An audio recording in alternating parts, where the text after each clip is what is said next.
G'day guys, this is Rob from Troutlore.com.au, Australia's fly tying specialist store. Today we are tying the Carp Torch. This is the only carp fly you will ever need, sometimes. We're tying it in the black and Chartreuse. We also fish it in a ginger and orange version as well. I fished the black one in the dirtier waters, the ginger one in the clearer stuff, especially when the fish are on the surface. Why is it the only carp fly you need? Because it catches fish. Yes, it catches fish, unbelievably. On the surface, this Hackle lets it sit on the surface on the cast. Fish are mooching, eating off the top. It'll fish like a dry fly. The front Hackle, when you give it a couple of sharp strips, that takes it straight under and it gently sinks through the water column and fishes as a subsurface fly.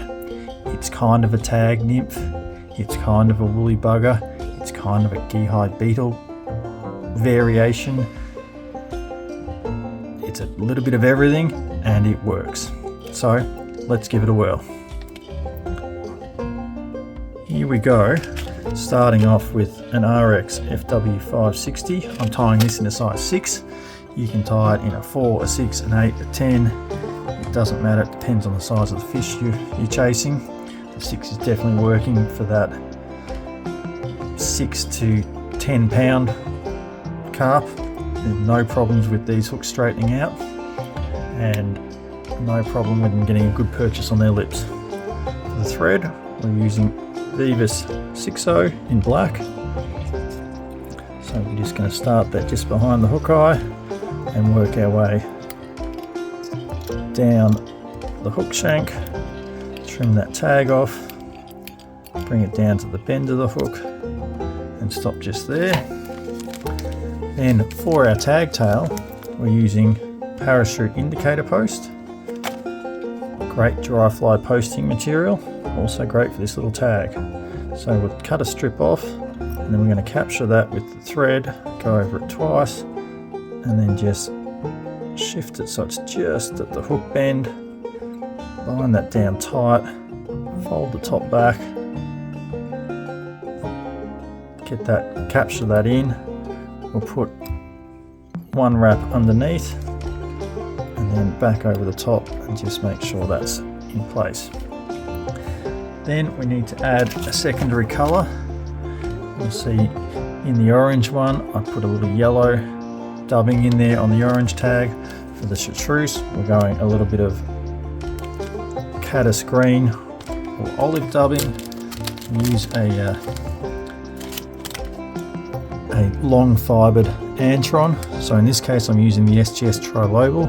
You can use SLF dubbing, you can use Scud dub, you can use Cohen's Carp dub. Great idea for a carp fly. It's got those little rubber legs in it as well, which gives it a bit extra, but I find just the antron by itself is more than enough for what we're trying to achieve here.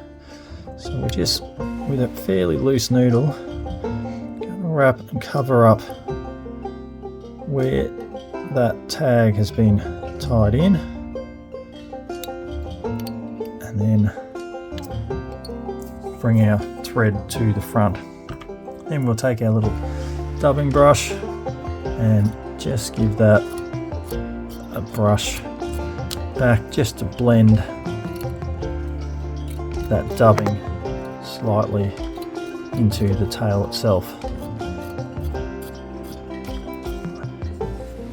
There we go. Now for the body we're going to dub that as well. We're going to use Chuck and Duck's Shabby Mosaic dubbing in black. Just something to give a little bit of substance to the shank of the hook and add a little bit of sparkle underneath as well. This stuff is ideal. So you don't need a lot, we just need to create a nice thin noodle on our thread, keeping it nice and fine, and then I'm going to run that down the hook shank and back up again, leaving just about 1/8 of an inch behind the eye clear for our tie-in point. Bring that back up to match with the other dubbing, and then run the thread back over that a couple more times so it's a nice even surface to tie our hackle in on. Now for the hackle, we're using scraps off of a whiting black saddle here. You can use woolly bugger saddle hackle, you can use strung saddle hackle, anything you like. I'm just looking for the smaller feathers possible. So these are around about a size 10 in a dry fly kind of hackle. What we're going to do is just pull out those fibres at the end and strip that stem off, and then place that in the rear of the black dubbing and capture it, and then bring our thread forward about 3/4 of the way up the hook shank. Then it's a matter of just palmering this hackle up the hook shank to that point where the thread is waiting. As you can see, it doesn't quite come close to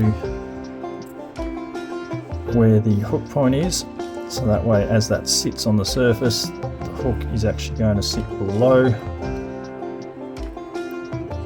the surface, as you would with a parachute fly or something similar. That's nice and buoyant, will hold it in place. So we'll capture that feather and then make sure that's secured and tied off. And now we want the front hackle, so we're going to go with a larger feather for that. I use these softer, almost schlappen style feathers that you find on the underside of your saddles, ones that usually don't get a lot of use. They're no good for a dry fly really, they're a bit too soft and webby, but they're ideal for this. So we'll just trim off the base, pull it out and strip out some of those fibres to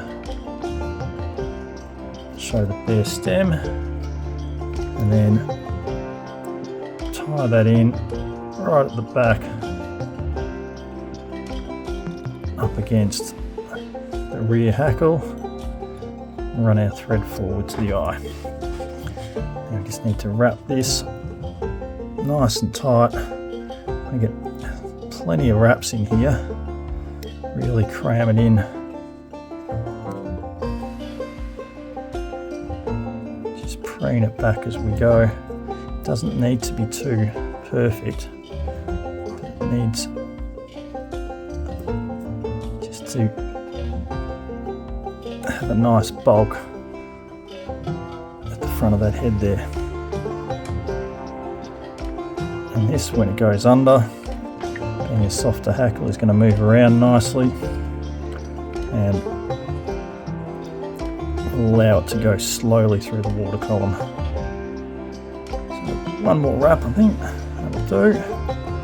Capture that with a wrap behind and a wrap in front. At this stage, if you pop a little half hitch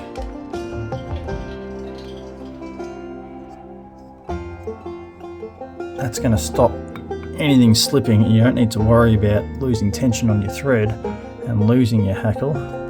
Now we'll just do another wrap, another 2 wraps behind, 1 wrap in front. We can then trim out the excess hackle,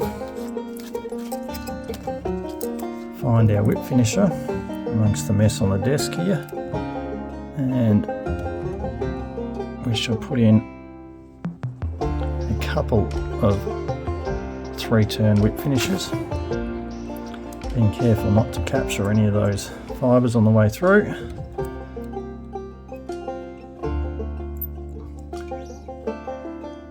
Look, an extra turn's not going to hurt. Doing 2 whip finishes is always going to make sure that that's not going to come undone. And then just preen those back. Then we come down to the tail here with our longer scissors, and we'll come in and just trim that down to a little tag. It shows us the two different colours there.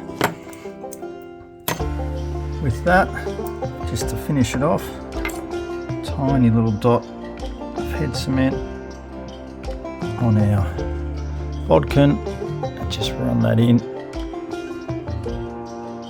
to the thread at the tip. We're fishing for carp with this. They're not toothy critters, they're not really going to rip it apart.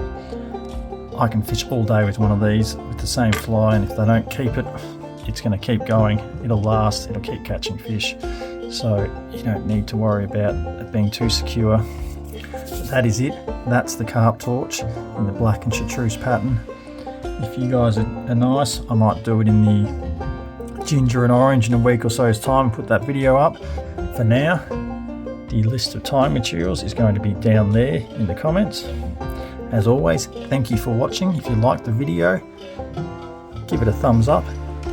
Hit the subscribe button on the channel, that way you get notified when new videos are coming out. In the meantime, happy tying. Cheers.